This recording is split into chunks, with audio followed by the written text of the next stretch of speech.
Astăzi este zi de experimente și tocmai asta vom face în cele ce urmează.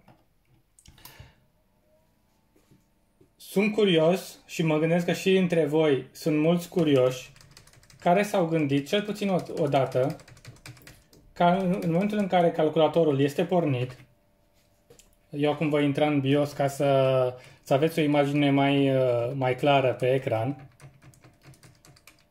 Ce se întâmplă dacă, în momentul în care calculatorul este pornit, scoatem RAM-ii? Hai să vedem.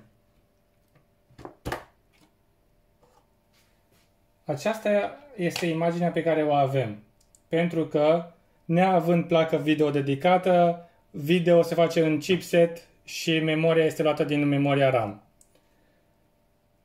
Următorul test, vom opri sursa, pentru că acum calculatorul nu poate buta și chiar dacă acum l-am resetat, el nu va avea imagine pentru că nu are RAM. Bun. Vreau să punem două plăcuțe RAM acum, pentru că cei mai mulți dintre voi aveți două plăcuțe RAM sau mai multe în calculator.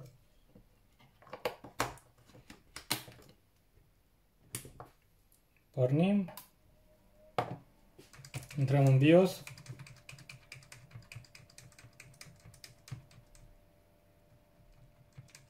Bun. Eu intru acum în BIOS pentru că vreau să aveți o imagine mai clară. Nu am hard disk în el, nu puteți să vedeți ce se întâmplă în Windows, dar în imaginea din BIOS aveți o imagine mai clară, să aveți un exemplu. Da? Scoatem acum doar o plăcuță RAM.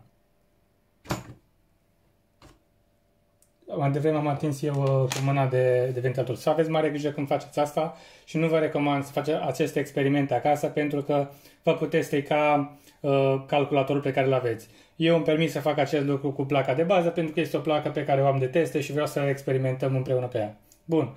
Am scos o singură plăcuță de RAM. Mai departe, placa nu funcționează. Deci nu mai face nimic. Practic este blocată. Îi dăm un reset.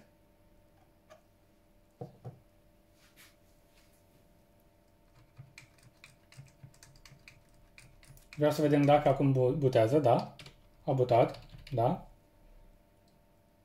O scoatem și pe a doua și iară aceeași imagine. Când dau Ctrl-Alt-Delete din tastatură, ar fi trebuit să se restarteze, dar acest lucru nu se întâmplă. Bun. Următorul aspect pe care vreau să-l simulăm, punem la loc RAM-ii. Și vreau să vedeți că se întâmplă ceva diferit în momentul în care avem placă video pe calculator.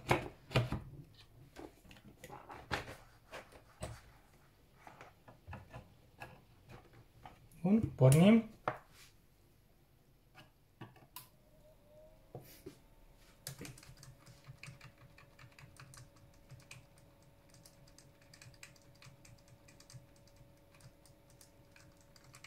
Acum calculatorul a intrat de asemenea în BIOS. Nu s-a stricat nimic, nu s-a ars nimic, dar încă o dată vă recomand să nu încercați asta acasă decât dacă aveți o placă de bază cu care vreți să vă jucați și să experimentați lucruri.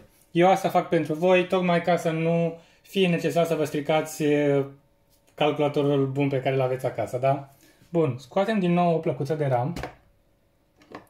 De data asta nu se întâmplă nimic. Calculatorul de asemenea s-a blocat, da? Nu mai pot umbla în BIOS. Nici restart din tastatură nu mai ia. Îi vom da manual din jumper. A luat restartul. Vreau să intrăm înapoi în BIOS.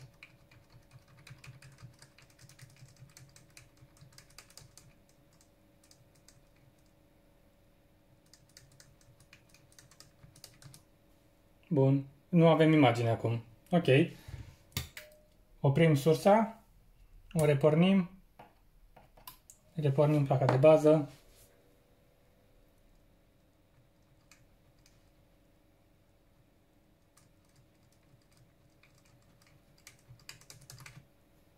Și acum calculatorul nu pornește. Hai să vedem de ce. E cel mai probabil cred că este de la plăcuța de RAM. O scot, o pun la loc mai bine. Bun, ia să vedem acum.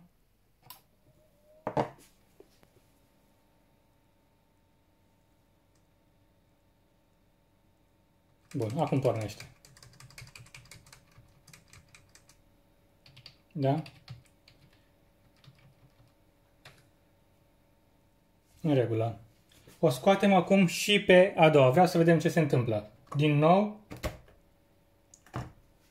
față de prima dată când am scos RAM-ii fără să avem placa video, vă amintiți imaginea care era. Efectiv, acele artefacte care apăreau pe monitor. În cazul de față, decât placa a înghețat, nu se întâmplă nimic. Dacă îi dăm restart manual din placa de bază, aceasta va reporni, doar că nu va afișa imagine pe ecran, pentru că neavând RAM e imposibil să pornească. Trebuie să mai facem un lucru. Hai să punem RAM în mers acum.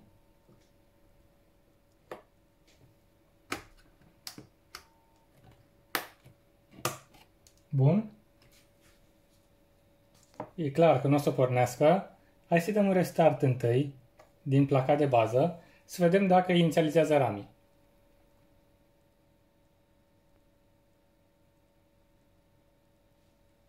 Se pare că i-a luat. Excelent. Intră în meniul de boot și neavând hard disk îmi spune că nu are unitate de pe care să booteze. Eu de asta intru în BIOS ca să avem o imagine mai interesantă. Bun.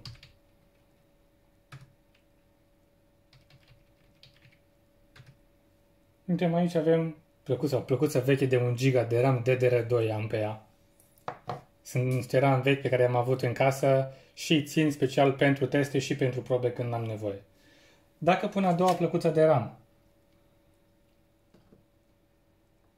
ce se întâmplă?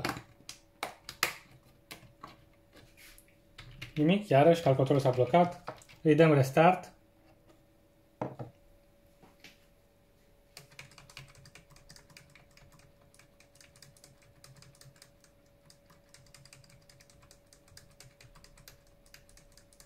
Bun, și calculatorul a intrat în BIOS. Așa că dacă aveți alte curiozități, lasă-mi un comentariu mai jos, spune-mi ce ați vrea să vedeți pe acest canal.